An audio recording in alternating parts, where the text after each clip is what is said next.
Part 4. Nia had heard of silence, but this was something else. She had been summoned to this tent, and she was surprised at how depressed the mood inside was.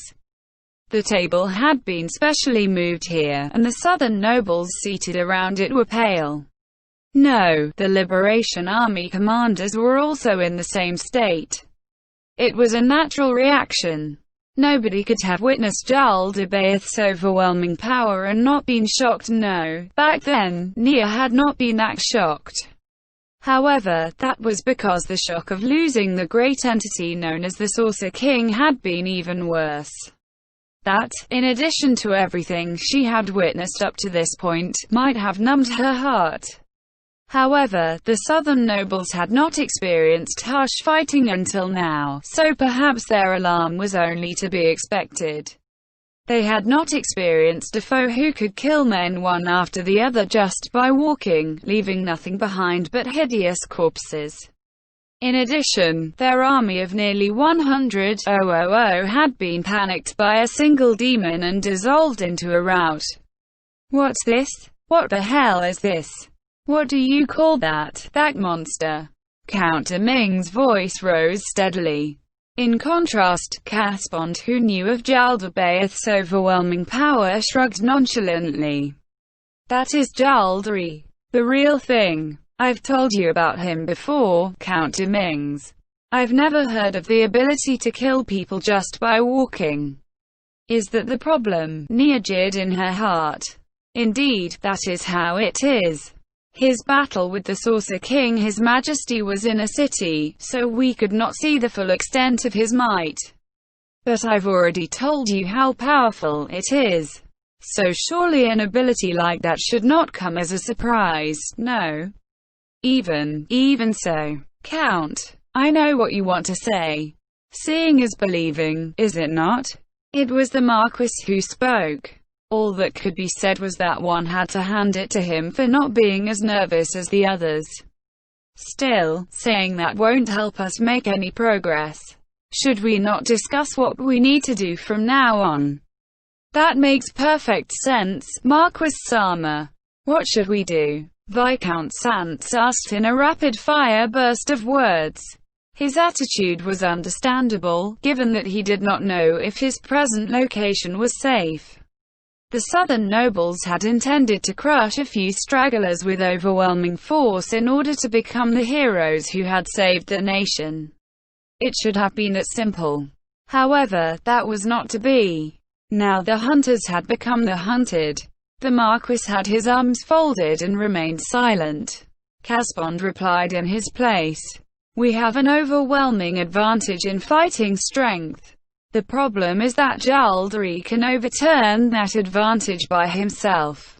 I would like to ask everyone present a question in my capacity as the prince.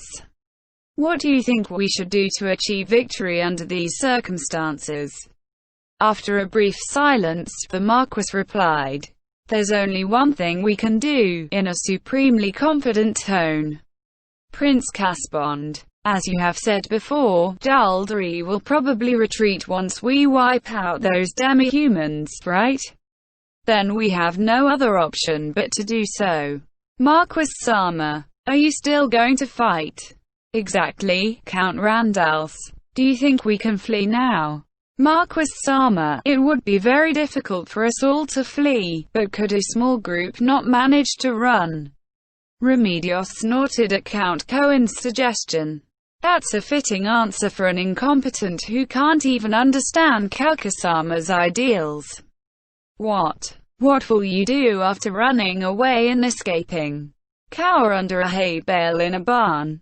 Aren't you a noble? Shouldn't you say that you'll sacrifice yourself for the people or something? And you, Captain Custodio? You're a paladin with a holy sword, but you can't even beat a single demon. Count Randals bellowed. Remedios looked like a ghost now, and her eyes seemed to glow from within as she turned to face him. Indeed, I can't beat him. The only one who can fight him is that undead creature. But if it would buy some time, even if it was only to let the people live a second longer, then I would fight to the death against him. And you, what would you do? When a warrior who was prepared to meet death locked eyes with a noble who wanted to flee from death, the outcome was a foregone conclusion. Count Randals looked away, and Remedios snorted mockingly at him.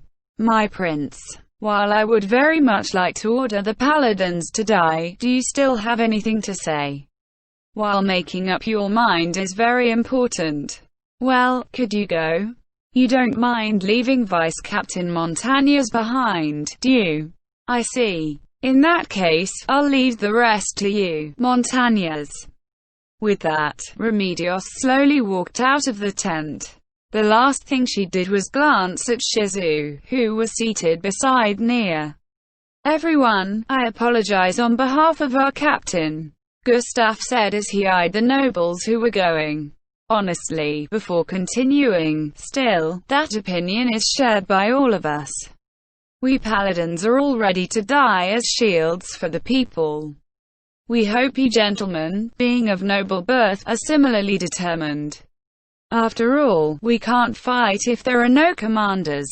"What?" Before Nia could tell you who had exclaimed in surprise, Marquis Bodipo spoke up.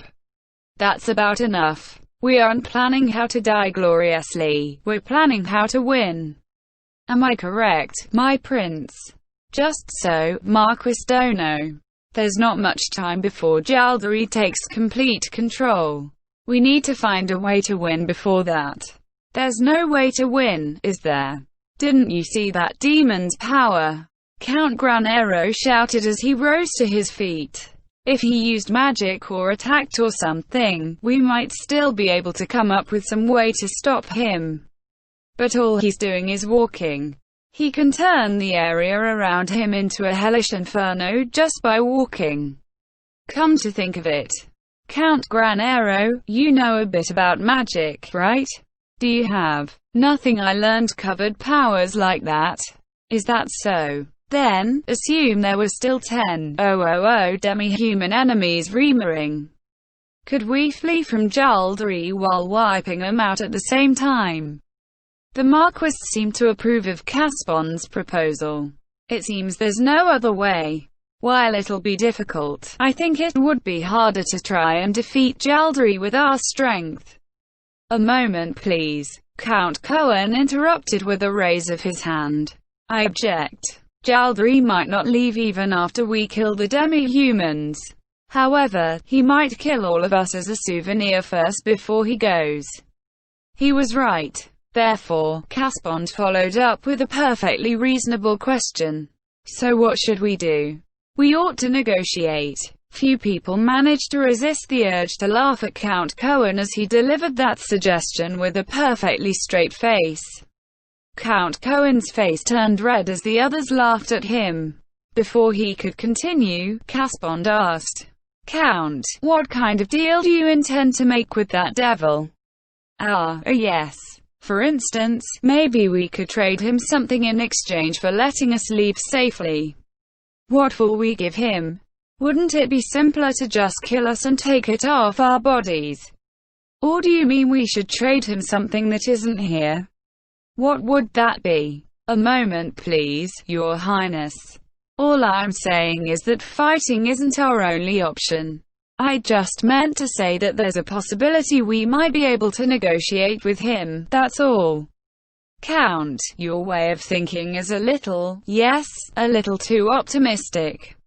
For starters, who will we send to negotiate with that monster?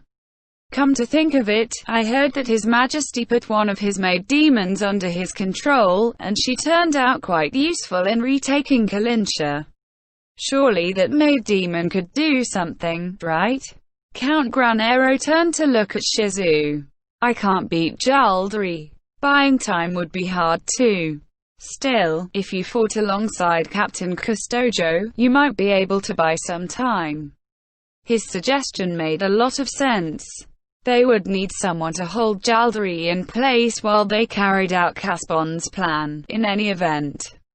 However, that would essentially be sending them to their deaths. Shizu tilted her head to look at the ceiling. "This is a problem. How about it? That way, we can deepen the relationship between the Sorceress Kingdom and the Holy Kingdom. Is that a yes? Should interrupt now. Nia thought as Shizu answered. No. May I know the reason why? No reason. There's no reason. Shizu nodded to Count Demings, who was frozen in place. Is Jaldari really that scary? That's the reason then. He's scary and I don't want to do it. Goo. Count Demings was at a loss for words. Now that she had said as much, he had no response for her. If Shizu said, "If you're not afraid, then you go by time," he would be finished. If she had rejected the proposal based on some kind of argument, then all he would need to do was pick that argument apart, but since she had refused based on her feelings, getting past that would be very difficult. As silence returned to the tent, one of the Liberation Army's top brass, a person who commanded thousands of soldiers and militiamen, slowly said, "Why don't we run before Jaldari fully takes command? I don't think we can beat a monster like that. We used to have the Saucer King in the past, but he's not here anymore. Does anyone know of anybody who can defeat Jaldari? No, right? If we fled to the south." Beside him another commander quietly said, "There's no guarantee that Jaldari won't chase us to the south, right?" With a loud thump of the table, the previous speaker bellowed, "In that case, all we can do is follow the prince's suggestion and kill the demi-humans. If we can't run, then we must fight. It's just that simple." "That's right. That's the only way we can go on living. I don't want to bow down and go through that hell again. Let's start by putting a formation together." The tent flap was forcefully pulled open, and a soldier who reported directly to Caspond rushed in. "Your Highness, the demi-humans are moving. They're reforming their lines. They did not have a proper formation in the previous battle. Did they have one now because of Jaldabaoth's command? Is that so? Gentlemen, the enemy will be attacking soon. We need to prepare for battle as soon as possible." After Caspond finished, all the people who had been called here stood up as one. Nia and Shizu did as well. The others rushed out of the tent first, eager to save time. The final ones remaining in the tent were Nia and Shizu. Nia's unit was already together, so there was no need to go gather them. Nia suddenly felt that something was amiss about the grim expression on the face of the messenger who had barged into the tent. But there was nothing she could do about it, and so she and Shizu returned to their unit. "Now then, I believe there's still some bad news in store." "Yes, my prince. Is it really advisable to let these gentlemen return?" "That will depend on your report." Caspond had once told his subordinates that they must never speak of information which was not common knowledge in the presence of third parties. That was why this man was the last to remain in the tent. "Your Highness, the demi-humans are advancing on us from the east. At this rate, they'll reach us in 1 hour. Impossible." Caspond struggled to keep himself from raising his voice. It would be bad if someone outside the tent heard this. "Kalincha is to the east. Why hasn't the city contacted us yet? Even if they did make a big detour to circle around us, how did they avoid our patrol's eyes? Or are they few in number?" "No, they're estimated to be over 10,000 strong." "What should we do, sire?"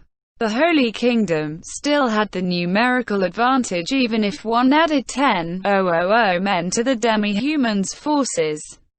However, the fact that they were coming from the east was disastrous. When a smaller force attempted a pincer attack, normally one would simply defeat each arm of the pincer individually. However, this time, they were facing Jaldari. In other words, their escape route had been cut off. "All right, listen closely. You must not tell this news to anyone, got it?" Caspond coldly told the surprise scout. "This news is very dangerous. If the army learns of it, they will sap their will to fight and we'll lose a battle that we could have won." Also, a lot of people might end up dying. We must not tell anyone about this for the sake of unity. Your Highness, don't worry. All will be well if we can win within an hour. There's nothing to be afraid of. I understand. Also, do your best to keep the scouts from investigating the east. If things go badly, they might let the news slip, and then we'll splinter and end up defeated in detail. You must keep this secret until the last moment, understand? Yes, sir. While he did not seem quite comfortable with it, the man probably felt that Caspon's logic was sound as he left the room. Alone inside the tent, Caspond palmed his face. The palisade they had built was very simple. The west and north sides were complete, but the south side was only half finished. Meanwhile, there was nothing on the east side. It would be better to take formation on open ground rather than try to fight in such a cramped place, so they abandoned their camp and spread out over the plains. They had chosen to form a long line. Any unit that made contact with Jaldari would be lost. Therefore, the other units would abandon it and attack the demi-humans. They had taken this formation because they were prepared to make that sacrifice. Amidst all this, Remedios would lead the paladins on hit-and-run attacks, so she had no fixed position. This was so that she could head towards any location where Jaldari appeared. Nia and her unit were also free roaming. She understood the two implications of that assignment. The first was that it would be easy for Shizu, as a subordinate of the Saucer King, to escape. The second was that if Shizu wanted to fight Jaldari, putting her in an immobile unit would result on a hole being torn in the line of battle. Nia's unit had already discussed what they would do if Jaldari showed up. Would they hunt down the demi-humans, flee to a safe place, or perhaps, would they fight Jaldari? Their answer was unanimous. They would defeat the demi-humans. All of them deeply hated Jaldari, the source of all evil. However, they knew their place. What good could they do, if even the mighty Saucer King was no match for him? In that case, it would be better to focus on slaying the demi-humans, in order to bring them just a little closer to victory. Of course, part of that was also because they did not want to let Shizu die, being that she was a subordinate of their great benefactor, the Saucer King. Nia mounted up on her horse, and studied the enemy. The demi-human formation had been full of openings in their previous battle, but now it was immaculate. What had once been a motley grouping of demi-humans by racial types was now a neat line of battle that looked like a veteran army. Had the demi-humans projected such an image of strength and power in the previous battle? Their rows of shields looked sturdy and indomitable, while their bristling spear points gleamed with blinding brilliance. Jaldabaoth's incredible command ability notwithstanding, this unit's cohesion was self-evident. No, this is only to be expected. Everyone would obey once they saw his overwhelming power. Many demi-humans placed a great emphasis on personal power. In that respect, they would probably be glad to follow Jaldari. The battle was about to begin. Nia and her people loosed arrows from the rear. A rain of arrows launched by 3,000 people fell upon the enemy. During this battle, the humans had adopted a wide formation in order to end the battle quickly by wiping out the demi-humans. They launched a heavy cavalry charge, leaving nothing in reserve. The humans were committed to an uphill slog, and they attacked ferociously. In contrast to them, the demi-humans solidified their defense. Perhaps it was because they understood that this all-out attack was nothing more than casting kindling onto a blaze. The charred remains of the kindling would scatter all over the ground in short order. Given that humans were weak individuals, it would be very difficult for them to bring down the demi-humans' reinforced defense. Or rather, the humans might have actually had a chance against the demi-humans if Jaldari were not around. However, The demi-humans' unit composition was one which allowed the many races making it up to make full use of their respective abilities, compensating for their weaknesses and further emphasizing their strengths. The demi-humans' defense made the advantage the humans had enjoyed several hours ago seem like a pleasant dream. No matter how many times they charged, how many times they thrust their lances, or how many arrows they loosed, nothing they did could shake the demi-humans' formation. Instead, the attackers from the Holy Kingdom took heavier losses than them. Time was passing, and they could not let the battle last until nightfall. However, the humans' morale and stamina would probably give out before that and they would be crushed in turn. In addition, Jaldabaoths appeared in Sector 2A. 2nd Infantry has been completely wiped out. 4th Infantry has taken more than half casualties. 6th Lancers has taken over half casualties. The messengers loudly announced the situation on the battlefield. Where is he this time? Casbon had suggested they divide the battlefield into several sectors. They were numbered, to make moving the men as easy as possible. It was a very crude system, but it was easy to understand. The forces there must have been trying to flee Jaldari. Even from here, it was plain to see that they were in complete disarray. The demi-humans in that region began their attack, and troop organization there disintegrated like it had melted. That was it. Just by appearing once and using just that little bit of power, he had destroyed a battalion of 500 men, and there were nearly 1,000 casualties in total. The demi-humans who charged the gap he created caused even more deaths in turn. It would be one thing if the demi-humans had gotten cocky and pressed the attack, but they immediately retreated after pursuing for a short distance, like a turtle shrinking into its shell. This turned the battle into a melee, and the tactics designed to make it difficult for Jaldari to use his powers could not be applied. That masterful strategy was probably the result of Jaldabaoth's command ability as well. Remedios led her paladins to Sector 2A as quickly as she could. However, by the time she arrived, Jaldari was no longer there. He had moved to another region via teleportation, as if to mock them. This series of events had repeated itself over and over again since just now. The word, bad, was not nearly enough to describe this. Still, it was a fact that nobody here, Nia included, could think of any good solutions. All Nia and her people could do was keep roaring arrows on the demi-human troops. Shizu simply watched the battle from beside Nia. Her weapon was not capable of arcing fire like Bozwat, so she had no chance to demonstrate her incredible skills. Eventually, Nia's fingers began to hurt from drawing back her bowstring, and everyone's quivers including her own began to run dry. By Rahasama, we're almost out of arrows. They did not have unlimited arrows. Fall back for now and replenish supplies. The unit obeyed Nia's instructions and returned to the rear to stock up on arrows. She would have liked to give them some rest time, but unfortunately they did not have the luxury of that. Are you ready? Yes, by Rahasama. We can move out any time. In that case, just as she was about to shout for them to move out, Nia saw several mounted scouts from the east. The lead scout met Nia's eyes for a moment, and then he shouted, "Demi-humans from the east. Look out." Ha! Surprised, Nia looked into the distance and squinted.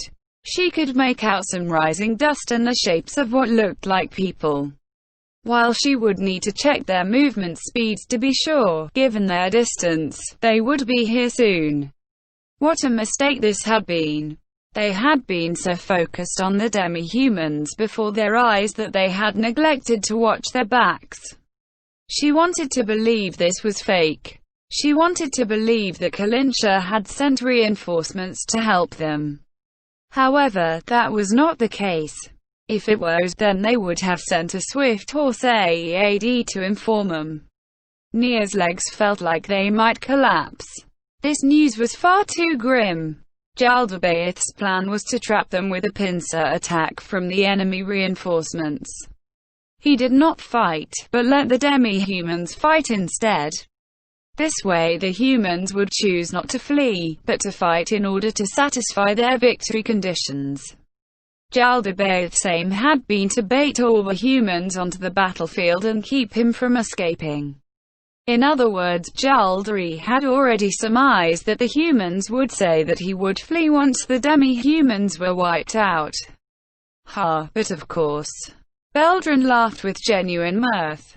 Just as everyone was looking at him with panicked eyes, Beldrin regained his calm and addressed Nia. Prince Caspond made a fatal mistake in his thinking. More importantly, why did he not notice it? What do you mean by Rahasama? It is a perfectly natural thing. As long as Jaldari controls the hills, he can send reinforcements here. Just destroying the demi-humans in this place does not mean Jaldari will retreat. After hearing the explanation, Nia was not the only one who understood. The same noises could be heard from around Beldrin. After driving away the demi-humans here, we will still have to counter-invade the hills.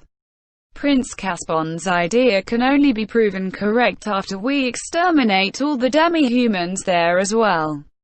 Indeed, Beldrin also supplied an answer for why they had not thought of thus. Prince Caspond and ourselves thought of the same thing, and we were blinded by the possibility of salvation and did not consider the matter in greater depth. But launching a counter-invasion of the hills was practically impossible. In other words, there's no way to save the Holy Kingdom. Silence filled the air. The clamor of the battlefield seemed very far away. No. Beldrin forced himself to speak. There is a way. Which is, Jaldari. We have to defeat the Demon Emperor Jaldari. It was a perfect answer, but there was no rejoicing. It was the most insoluble problem in the world, and they had adopted Caspond's plan precisely because they could not do it. As I thought, we should have gone to look for His Majesty above everything else. We were the ones who chose poorly. If she had not gone to retake Kalinsha, but went to the hills with Shizu in tow, they might have avoided this. Still, it would have been very difficult. Nia had made the best choice she could based on what she could do. She had tried to avoid foolhardiness and pick the most successful path. However, should they have tried it after all? What if? What if? What if? Countless what-ifs flew through Nia's mind. Every time she thought about, what if I had done this or that, she was swamped in guilt and regret. Her will to fight was at rock bottom. Nia was not the only one. Her entire unit which felt this way. The victor was clear. When one got down to it, the premise of their victory was flawed from the start. Or rather, the battle itself had been a waste of time. All they could do now was think about how to end this with as few casualties as possible and flee to a safe place. However, that was not the right thing to do. Weakness was a sin. It was a sin to be so weak that they could not rescue anyone. That was why they had trained hard to this day. She could not allow this to end with herself as a sinner. If that happened, she would not be able to face that figure of absolute justice, His Majesty Ainzul. Nia had prepared her soul for what was to come, and she unconsciously mentioned what was in her heart. It's over, huh? She was louder than she thought she would be. There was no telling if the people around Nia had been affected by her mood, or if they had been thinking the same thing as Nia from the start, but whatever the reason, they all bowed their heads. This was the end. The dream of liberating the Holy Kingdom and helping the people had come to an end here. Come to think of it, they had dared to entertain that dream because of the Saucer King's power. But this was how they had ended up like this when they were by themselves. Nia knew that now was not the time to laugh, but she did. Then her face turned serious, and she looked towards Shizu. Can you get away? How about you, Nia?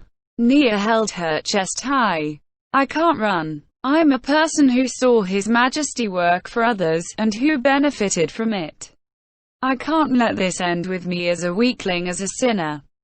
Nia saw the people around her raise their heads. We won't run from that bastard. They looked like proper warriors again. Those were the faces of men who were prepared to die. How she wanted to show them off before the Saucer King. But, Sem, no, you're not the same. Which is why we want to place our wishes in you. I know it must seem strange for us to entrust our thanks to you, since you're a subordinate of the Saucer King, but please do it for us. Please find His Majesty, Shizu. You can command those of us who are still in Kalincha as you see fit. Therefore, got it. Nia breathed a sigh of relief after she heard Shizu agree.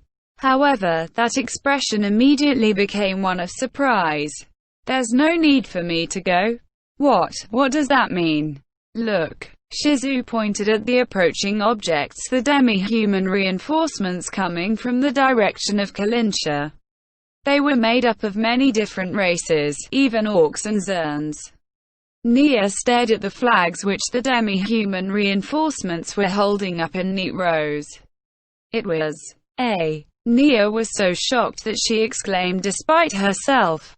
She doubted what her eyes had seen and looked again several more times, but what she saw remained the same. See? There's no need. Nia knew that flag very well. It was the flag of the Sorceress Kingdom. The shocked cries from her comrades proved that what Nia had seen was no illusion. Isn't that the flag of the Sorceress Kingdom? You told us about it before, didn't you, Bairoha-sama? Are those reinforcements from the Sorceress Kingdom? Bairoha-sama did say something about demi-humans in the Sorceress Kingdom. They were in the middle of a war right now. At this very moment, countless people were killing each other, and Jaldari was killing people too. However, Nia forgot all that as she tried desperately to grasp what was going on. What happened next fired everyone up. The demi-human army neatly split into two, like they had drilled the maneuver countless times. They made way in the center for a single undead being to step forward. He was a magic caster in a black robe, mounted on a skeletal warhorse. That was the form of the hero Nia adored, who she saw even in her dreams. It's His Majesty. No way. Nia had no confidence in whether she was watching a dream or witnessing reality. However, the being she saw was immovable, and he could not be a dream. Her emotions exploded inside her, to the point she could not even describe how she felt. Her hot tears blurred her field of vision. She could not even think to wipe them away. Shizu waved to the Saucer King. He seemed to have noticed this, and urged his horse over to her. The Saucer King approached. What should she say to him? Should she apologize for not searching for him? Would she be forgiven if she did that? While Nia was looking for the right words to say, the Saucer King had already reached her and nimbly dismounted from his steed. Umu. What a coincidence that we should meet here. Miss Bairoha. Did you think I was dead? Your Majesty. Nia could not stem the flow of her tears. I believed in all this time, because Shizu-senpai told me. I thought he would be fine, but it was true. I see. That pleases me. Senpai. It would seem the Saucer King was also delighted at this reunion, because he seemed to be at a loss for words. Don't cry. Shizu pressed her handkerchief to Nia's face and rubbed it forcefully. There's snot on it again. Really shocking. Oh, it seems you're getting along quite well with Shizu, Miss Bairoha. This pleases me. It's all thanks to your Majesty. I don't know what I'd do without Shizu-senpai. Thank you very much. Nia's emotions had been such a mess that she did not know what she had been saying just now. I see. That is quite a surprise for me. Shizu, how was it? I like Nia. Her face is kind of charming. Please don't say that, Nia said as she rubbed her eyes, having stopped crying already. Soon, she had cleared away the last of her tears. Your Majesty, I have many things I would like to ask you, but the most important thing is, are you displeased at the speed of our rescue? If you are, then I take full responsibility. Miss Bairoha, the Saucer King raised his hand to keep her from going on. Why are you saying this? None of you have displeased me in any way. Nia's eyes filled with tears again. Nor was she alone, everyone around her who had heard the Saucer King's kind words wept as well. There were people who had been holding their tears in who finally broke down sobbing. The Saucer King's shoulders shifted slightly. Ah, everyone, do not cry. More importantly, you ought to have other things you wish to ask, no? Many more things. Why not ask? Ah, yes. After Shizu wiped her tears again, she had apparently put the snot-stained handkerchief away. Nia asked the Saucer King a question. Ah, are those demi-humans soldiers of the Sorceress Kingdom? While she had not seen any undead among them, these demi-humans might merely be the vanguard. No, you could say that, I believe. When I fell to the Abelian Hills, I took the land there for the Sorceress Kingdom. Therefore, you could call them forces of the Sorceress Kingdom, no? Nia was speechless. He was amazing. How could that be anything other than amazing? The hills were filled with demi-humans, and they were supposedly ruled by a henchman of Jaldri. Yet he had dealt with him with just his strength alone and subjugated the hills. Who else could do this besides the Saucer King? Nia trembled in excitement. And so, well, it took me a bit of time to gather the demi-humans suffering under Jaldri and lead him here as an army. All this was in order to settle things with Jaldri. It seems we had good timing. There were no facial expressions on the Saucer King's bony visage, but Nia could sense him smiling majestically. I expected nothing less of your Majesty. Beldrin ran over to the Saucer King, his face stained by tears. Oh, it is he. Suddenly, Beldrin fell to his knees. No, he was not alone.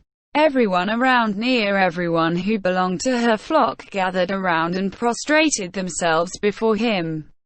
That's His Majesty for you. Simply magnificent, Your Majesty.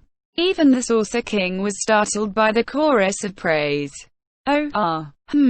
Speaking of which, I have a question for you as well, Miss Bairoha.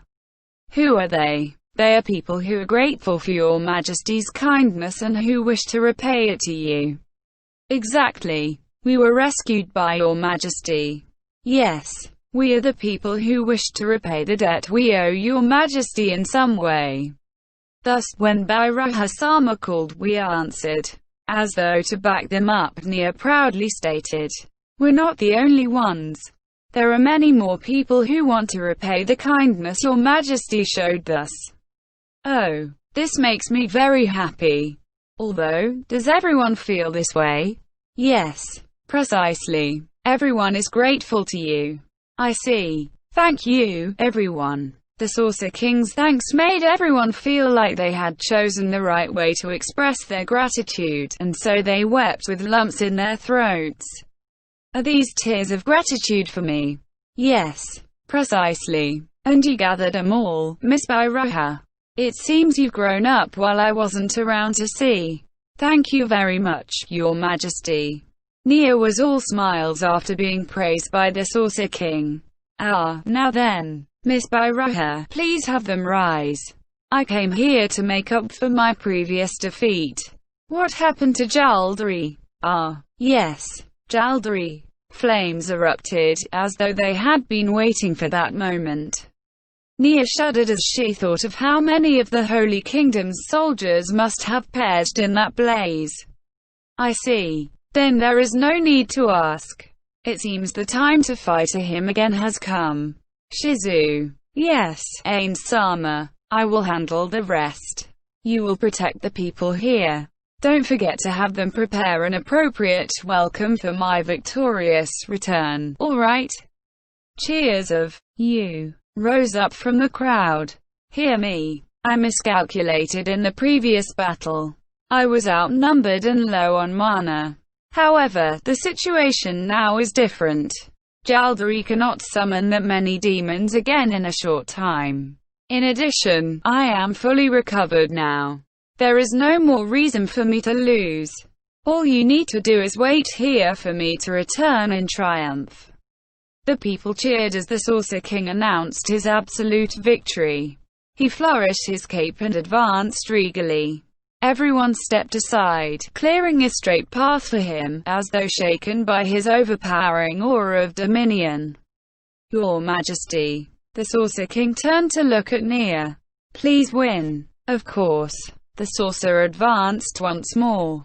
Though his form seemed to be shrinking, she did not feel alone or afraid. It was the reassurance of a child being held by her parents. Nia was not the only one. There were others who felt the same way.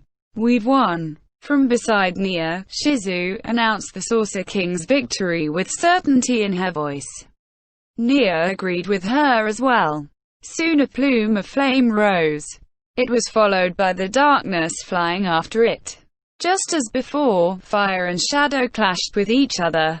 By this time, the cries of the battlefield had gone silent. Both sides lowered their blades and looked to the battle in the sky. Yes, everyone knew it in their hearts. The victor of this battle would have the right to end it all. They were no longer in a realm where mortal men could intervene. This was a battle of the gods. Light, darkness, fire, lightning, meteors, all manner of incomprehensible phenomena, collided with incredible force. And then, Nia rejoiced. That was because Nia's keen eyes had seen the fire die, and the darkness slowly descend. This battle had been surprisingly swift compared to the previous one. It was as though to prove that with his mana restored and without the maid demons to get in his way, the Saucer King could triumph that easily. "Shizu-senpai, it's like I told you, Kuhai." Shizu looked like this was perfectly natural, and Nia grabbed her hand and shook it vigorously. However, that was not enough to calm her heart. Nia tightly embraced Shizu's little body and the hands behind her back kept patting and patting. As everyone witnessed his victory, they erupted into thunderous cheers. The Saucer King slowly descended and landed upon the earth. After that, the Saucer King raised both his arms, and brought forth even greater cheers than before. End chapter.